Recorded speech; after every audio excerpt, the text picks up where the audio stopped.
नमस्कार मंडळी, कसे आहात तुम्ही सगळे? तर तुम्ही शॉर्टमध्ये बघितलेलंच आहे की हे मी काय करते आहे. तर हा आहे आपल्या अद्वैतचा प्रोजेक्ट. अद्वैतच्या स्कूलने एक इंटर स्कूल कॉम्पिटिशन होतं, सायन्स एक्झिबिशन, तर त्याच्यात पार्टिसिपेट केलेलं आणि त्यामध्ये यांचे स्कूल आणि स्टुडंट्स जाणार होते सायन्सचे प्रोजेक्ट घेऊन. सुरुवातीला तर मी काही नाव अद्वैतचं दिलं नव्हतं, माझ्या शेड्यूलमुळं मला वाटलं नव्हतं की हे सगळं पॉसिबल होईल आणि तो बोलेल इतकं कॉन्फिडेंटली, हे मी शुअर नव्हते. त्यामुळे मग मी काही दिलं नाही, पण मॅमने सांगितलं की तो छान बोलतो, तुम्ही एकदा त्याला पार्टिसिपेट करा.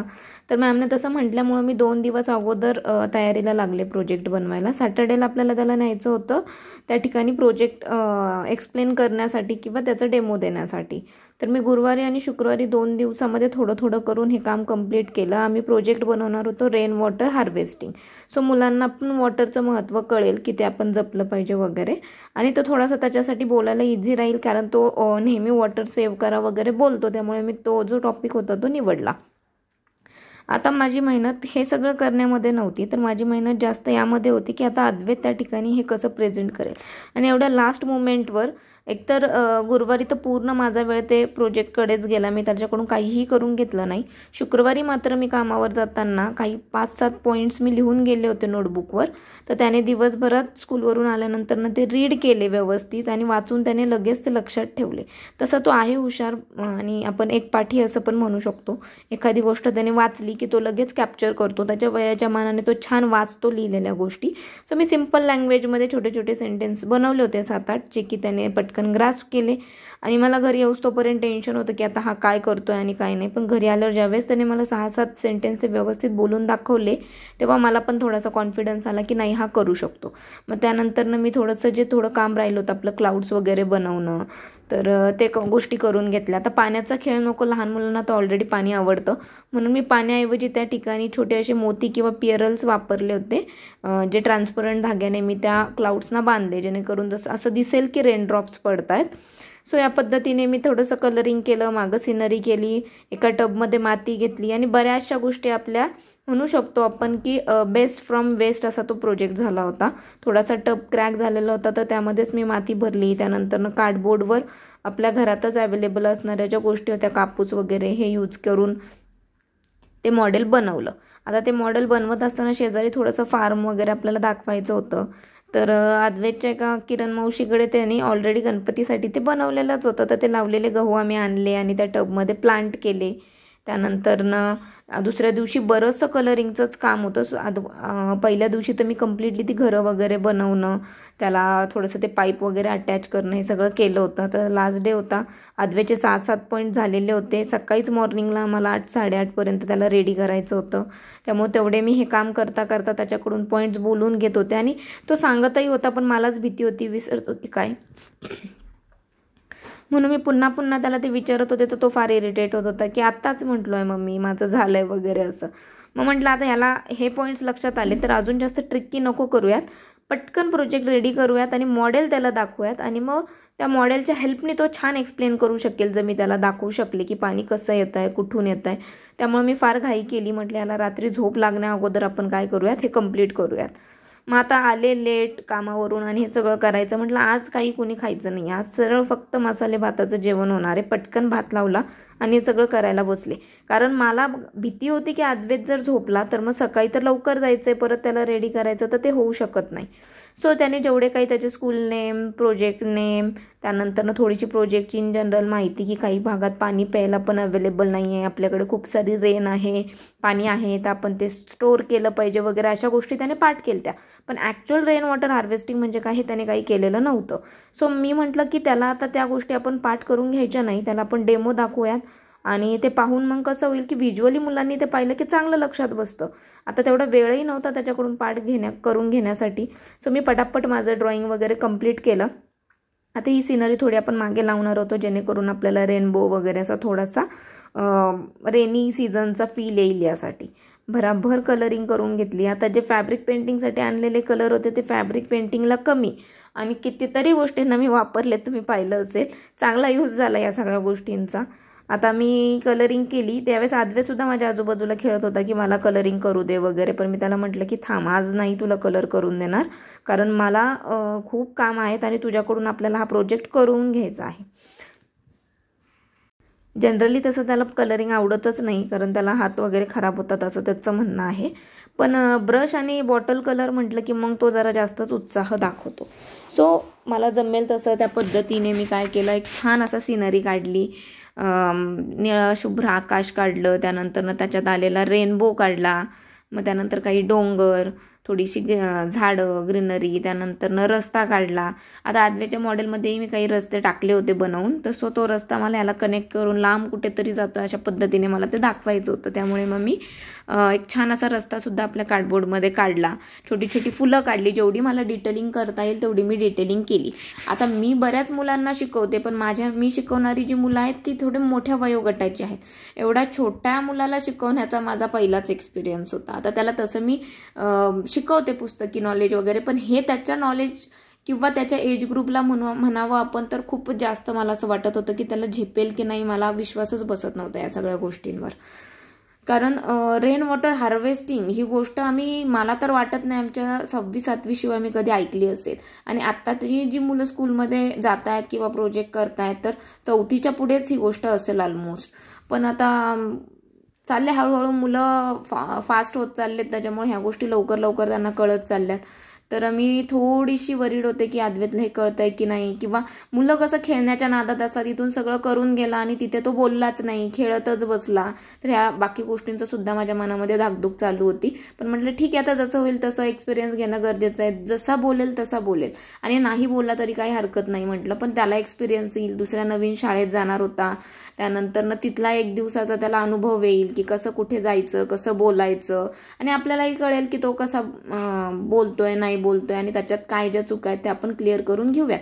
सब्जेक्ट तसा हार्ड होता, सब्जेक्ट विषयी तो बोलेल नाही बोलेल दॅट इज फाईन, कारण तो त्याच्या वयाच्या मानाने फार हार्ड सब्जेक्ट होता. पण मला हे बघायचं होतं की तो नवीन ठिकाणी जातोय की नाही, ॲडजस्ट होतोय की नाही, किंवा मग तो कशा पद्धतीने त्या ठिकाणी ॲटलिस्ट त्याला जमेल तेवढं बोलतोय की नाही, त्याचं नाव, शाळेचं नाव. आणि मी फुल एकदम फ्री होते. मी नंतरनं टेन्शन सोडून दिलं की त्याला जमेल तसं तो करेल, आपण त्याला बॉदर करायचं नाहीये, कारण लास्ट मोमेंटला आपण करतो आहोत आणि एका दिवसात मुलाने किती करायचं पाठ करून तरी. त्यामुळे मी सगळं त्याच्यावर सोडून दिलं की ॲज अ तुझी एक काहीतरी ट्रिप चालली असं तू समज आणि चल ह्या, आणि उद्या आम्ही पण येणार आहोत. मेन मुद्दा हा होता की सॅटर्डेला शाळेत का जायचंय, तर हा अद्वैतचा मेन मुद्दा होता. सो त्याला मी कसं बसं रेडी केलं की आज ड्राय स्नॅक्स देणार आहोत तुला, आणि आज मम्मी पप्पा पण तुझ्यासोबत येणार आहेत, असं करून मग फायनली तो रेडी झाला सॅटर्डेला स्कूलला जाण्यासाठी. नाहीतर त्याच्या फिट्ट डोक्यात बसले की सॅटर्डे संडे म्हणजे सुट्टीचा दिवस आहे, त्या दिवशी तर मी काही स्कूलला जाणार नाही. तर त्याला मला जमेल तसं मी रेडी केलं की बाबा आज सुट्टीच आहे, आपण फक्त फन करण्यासाठी त्या ठिकाणी जाणार आहोत, खूप शाळेतली मुलं येणार आहे, तुला खेळायला फ्रेंड्स मिळतील, कसं बसं करून मी त्याला ते रेडी केलं. आणि अशा पद्धतीने ते मॉडेल फुल फायनल रेडी झाल्यानंतर त्याला मी जस्ट एक्सप्लेन केलं की पाणी असं क्लाउडमधून येतं, मग रूफवर पडतं, मग त्या पाईप्सने आपण वेलमध्ये कलेक्ट करतो, मग हे कलेक्ट केलेलं पाणी आपण पिण्यासाठी वापरू शकतो, ब्रशसाठी वापरू शकतो, कपडे धुण्यासाठी, आंघोळीसाठी, फार्मसाठी वापरू शकतो. अशा छोट्या छोट्या हिंट्स मी त्याला दिल्या आणि त्यांनी इझिली ते पटकन कॅप्चर केलं. हार्डली 2 किंवा 3 वेळा मी त्याची रिव्हिजन घेतली असेल. अगोदरच्या 7-8 लाईन ज्या त्याने लर्न केल्या होत्या त्याही त्याने व्यवस्थित सांगितल्या, आणि त्याला जॉईंट करून हे पूर्ण जो फ्लो होता रेन वॉटर हार्वेस्टिंगचा ते पण एकदम मस्त सांगितलं. आता माझा कॉन्फिडन्स मतलब बूस्ट झाला होता. आधी मी म्हणत होते की जसं येईल तसं त्याने सांगू देत, पण आता मला माहिती होतं तो व्यवस्थित बोलणार आहे आणि नक्की तिथं सगळ्यांना आवडेल. नेक्स्ट डे सकाळीच आम्ही 8:30-9:45 शाळेत गेलो. तिथून मुलं सगळी बसमध्ये जाणार होती आणि आम्ही आमच्या कारने जाणार होतो अद्वैतचा प्रोजेक्ट घेऊन, कारण तो फार हेवी झाला होता मातीमुळे, तसं आम्ही बसमध्ये तो दिला नाही. तर आम्ही बसला फॉलो करत करत आम्ही गेलो, आणि अद्वैतनेही सांगितलं होतं की माझ्या येलो बसला तुमची ब्लू बसने फॉलो केलं पाहिजे, कारण आज सॅटर्डे आणि तुम्ही म्हणाला होतात की तुम्ही माझ्यासोबत येणार आहात. तर त्याला विश्वास बसत नव्हता, त्यामुळे आम्ही कंटिन्युअसली बसच्या मागेच होतो, पुढे गेलो नाही स्कूलमध्ये, का तर त्याला तो रडू नये किंवा त्याला विश्वास बसेल की आम्ही खरंच त्याच्या मागे येतोय. अशा पद्धतीने सकाळी आम्ही त्या स्कूलमध्ये पोहोचलो. आता त्या स्कूलमध्ये जाताना पण बरंचसं आम्हाला थोडंसं ट्रॅफिक लागलं रस्त्यामध्ये, पण एनीहाऊ आम्ही मॅनेज केलं, त्या स्कूलला फॉलो करत करत फायनली आम्ही त्या ठिकाणी स्कूलला पोहोचलो. श्री चैतन्य टेक्नो स्कूल असं त्या स्कूलचं नाव होतं. तिथं हे सायन्सची फेस्ट भरली होती आणि त्या ठिकाणी 7-8 प्री स्कूलचे स्टुडंट्स त्या ठिकाणी आले होते की जे त्यांचे प्रोजेक्ट्स इथे दाखवणार होते. मला तर फार भारी वाटत होतं की UKGची मुलं काय सायन्सबद्दल बोलणार आहेत, म्हणजे मला फार क्युरिओसिटी होती. आणि इतके छोटी मुलं कसे हे प्रोजेक्ट्स करतील. आणि आम्ही सुद्धा शाळेत असताना प्रोजेक्ट्स वगैरे करायचो, पण 4वी-5वी नंतरच आम्ही ते केलेले. तर हे माझ्यासाठी फार काय म्हणू शकतो कुतूहलाची गोष्ट होती की इतकी छोटीशी मुलं छान छान प्रोजेक्ट बनवून आणले. ऑब्व्हियसली प्रोजेक्टला पॅरेंट्सने हेल्प केली होती, बट ते छान बोलत होते त्या ठिकाणी. असं एक एक करत पॅरेंट्स मुलं सगळे त्या बसमधून उतरले त्यांचे प्रोजेक्ट्स घेऊन. अद्वैत मात्र नंतर उतरायला रेडी नव्हता, कारण त्याला ती येल्लो बस फार जास्त आवडली होती. फायनली अद्वैतसुद्धा नंतरनं बसमधून बाहेर निघाला. आम्ही सुद्धा आमचा जो प्रोजेक्ट आम्ही कारमध्ये ठेवला होता तो बाहेर आणला. आणि हे बघा अद्वैत आपला. आणि खाली उतरल्यावर मम्मी पप्पांना पाहिल्यानंतर ना त्याला भरपूर आनंद झाला की बाबा हे आज आपल्यासोबत आलेत, खोटं बोललेले नाही आहेत आपल्यासोबत. तर आम्ही सुद्धा त्याचा प्रोजेक्ट बाहेर काढून ठेवला होता, तो आम्ही घेऊन गेलो आतमध्ये. एक क्लासरूम आम्हाला देण्यात आली होती, प्रत्येकाला एक एक टेबल अलॉट केला होता. तर त्या ठिकाणी मग आम्ही त्या टेबलवर जाऊन आमचा सेटअप लावला. असे बरेच क्लासरूम होते, सगळ्याच क्लासरूममध्ये जाणं मला मॅनेज झालं नाही, पण आमच्या क्लासरूममध्ये 2 स्कूलची मुलं होती. सो त्या ठिकाणी तिथले बाकी सगळे प्रोजेक्ट मी कॅप्चर केले आणि बाहेर काही टेबल्स लावून प्रोजेक्ट होते ते सुद्धा मी कॅप्चर केले. तिथं गेल्यावर एक फायनल रिव्हिजन मी अद्वैतची घेतली की तो व्यवस्थित बोलतोय की नाही बघितलं. तर छान पद्धतीने तो एक्सप्लेन करत होता. आता मला फुल कॉन्फिडन्स होता की तो व्यवस्थित बोलेल. प्राईज जिंकणं हाच मोटिव्ह नसतो, पण तुमची मुलं एनकरेज होणं, काहीतरी नवीन शिकणं, त्यांच्यात कॉन्फिडन्स येणं हे सुद्धा खूप महत्त्वाचं असतं. माझं असं काही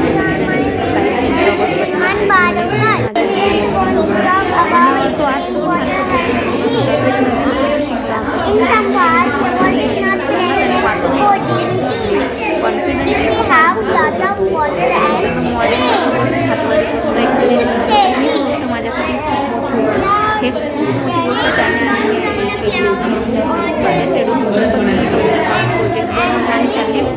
म्हणजे सगळ्यात जास्त तो चांगल्या पद्धतीने बंद केला. मला फार छान आता एकदाच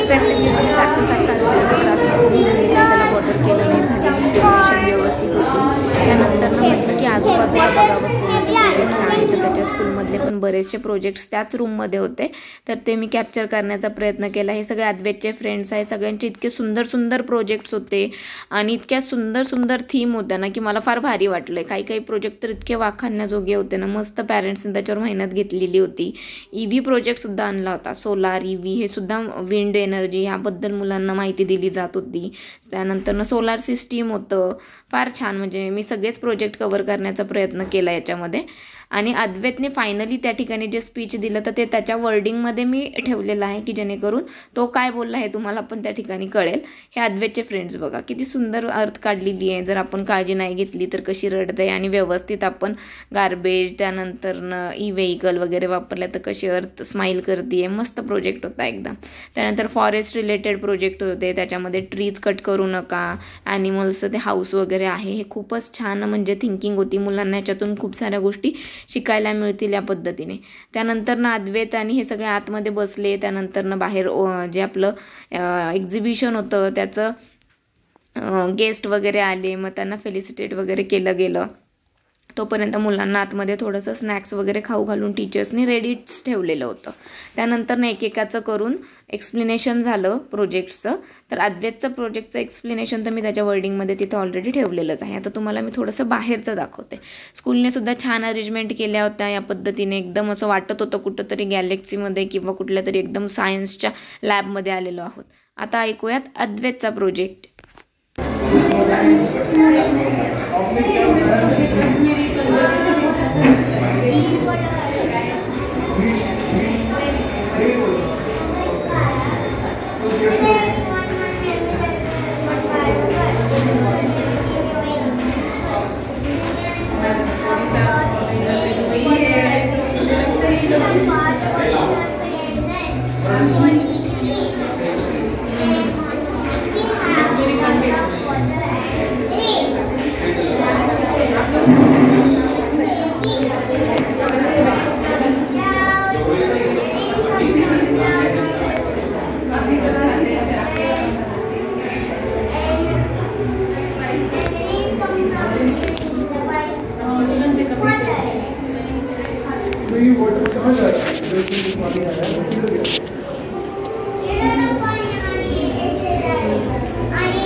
What is the name of your project?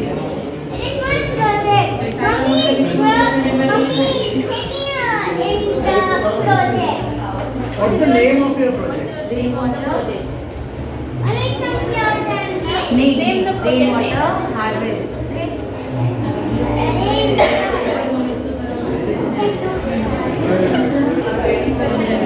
आता अद्वैतने छान असा प्रोजेक्ट एक्सप्लेन केला, पण मग त्याच्याबरोबर माझं इतकं लर्न झालं होतं की मी पण ओठ हलवत होते, असे पुटपुटत होते प्रत्येक वाक्य. म्हणजे मुलांचं करून घेता घेता मुलांपेक्षा जास्त पॅरेंट्सचा स्टडी होतो. आणि अद्वैतला काही घेणं देणं नव्हतं मी कसं बोललो की मला प्राईज मिळतं आहे की नाही वगैरे. त्याला फक्त खेळायला जायचं होतं. स्कूलने सुद्धा त्या मुलांसाठी रिफ्रेशमेंट होती तर ती मुलांनी खाल्ली आणि ते लगेचच प्लेग्राऊंडच्या एरियामध्ये खेळण्यासाठी निघून गेले.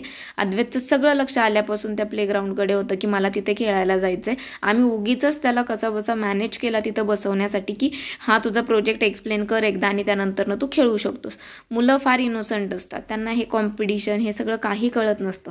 त्यांना फक्त खेळणं आणि एकमेकांसोबत वेळ स्पेंड करणं त्यातून आनंद मिळवणं एवढंच काय ते कळत असतं. कॉम्पिटिशन वगैरे ह्या गोष्टी आपल्यासारख्या मोठ्या लोकांसाठी असतात की आपण कुठल्या गोष्टीत पार्टिसिपेट केलं तर आपण प्राईजसाठी किंवा मग जिंकण्याच्या हेतूने आपण त्याच्यात पार्टिसिपेट करतो. पण मुलं मात्र एकदम निखळ मनाने कुठल्याही गोष्टीमध्ये पार्टिसिपेट करतात. प्राईज मिळू नाही मिळू याच्याशी त्यांना काहीच घेणं देणं नसतं. फक्त ते एन्जॉय करायचं. आणि खरंच खूप छान गोष्ट ही की कॉम्पिटिशनला बाजूला सारून फक्त त्याच्यात आपण पार्टिसिपेट करणं, त्यातला आनंद मिळवणं आणि त्यातून काहीतरी नवीन गोष्ट शिकणं. तर हे मुलांकडूनच आपण शिकलं पाहिजे. मुलांनी छान असा एन्जॉय केला त्या ठिकाणी. मुलांचं खेळून झालं. त्यानंतर आम्ही जे प्राईज डिस्ट्रीब्युशन होतं ते सगळं अटेंड केलं. बराच वेळ मुलं बाहेरच होते. त्यानंतर ज्यावेळेस अद्वैतचा नंबर आल्यानंतर आम्ही त्याला बोलावलं. त्याला त्या ठिकाणी सेकंड प्राईज मिळालं होतं. एकाच दिवसाच्या प्रिपरेशनवर त्याने खूप छान असं अचीवमेंट मिळवली होती. आता जिंकलेल्यांना मेडल्स, पण जे जिंकले नाही त्यांना सुद्धा सगळ्यांना पार्टिसिपेशन सर्टिफिकेट्स होते. तर अद्वैतला प्राईज मिळालं हा एक आमच्यासाठी फार मोठा प्राऊड मुवमेंट तर होताच. पण याच्यात आपण स्पेशल थँक्स स्कूलला आणि त्याच्या टीचर्सना म्हटलं पाहिजे, कारण त्यांनी त्याच्यावर फेथ दाखवला आणि त्यांनी सांगितल्यामुळे आम्ही तिथे पार्टिसिपेट केलं. बऱ्याचदा आईवडिलांपेक्षा जास्त चांगलं त्यांना त्यांचे टीचर्स ओळखत असतात. आणि प्राईज मिळाल्यानंतर आजी कॉल करतच होत्या अद्वैत कसा बोलला कसं नाही. सो आम्ही ते सगळं झाल्यानंतर आजीला कॉल लावला. अद्वैतने त्यांना मेडल दाखवलं. शाळेने सुद्धा त्याला ॲप्रिशिएट केलं स्कूलच्या ग्रुपवर वगैरे. आता हा प्रोजेक्ट बनवला मी 2 दिवस. थोडंसं मला कष्ट पडले पण तो सार्थकी लागल्यासारखं मलाही वाटलं. आणि छान स्कूलने पोरांना मोटिवेट केलं. सगळ्याच मुलांनी छान त्या ठिकाणी त्यांचे प्रोजेक्ट्स एक्सप्लेन केले. आणि त्यातल्या त्या स्कूलला एक अद्वैत ला प्राईज मिळालं तर तो सुद्धा आनंद होताच. स्कूलने त्याला खूप जास्त ॲप्रिशिएट केलं. प्रत्येक टीचर्सचे मला मेसेज येत होते त्याच्या शाळेतला. आता मंडेला सुद्धा स्कूलमध्ये त्यांनी त्याला ते मेडल आणि सर्टिफिकेट घेऊन बोलवलं होतं. त्या ठिकाणी सुद्धा त्याला सगळ्या मुलांसमोर ते रिप्रेझेंट करणार होते. अद्वैत तर खूपच खुश होता. आता ह्या प्रोजेक्ट्सचं क्रेडिट आपण त्याच्या स्कूल्सला टीचर्सना द्यायला हवं, कारण त्यांनी सांगितल्यामुळे आपण तिथे पार्टिसिपेट केलं. So thanks to school and team. चला तर भेटूया नेक्स्ट व्हिडिओमध्ये. तोपर्यंत बाय बाय.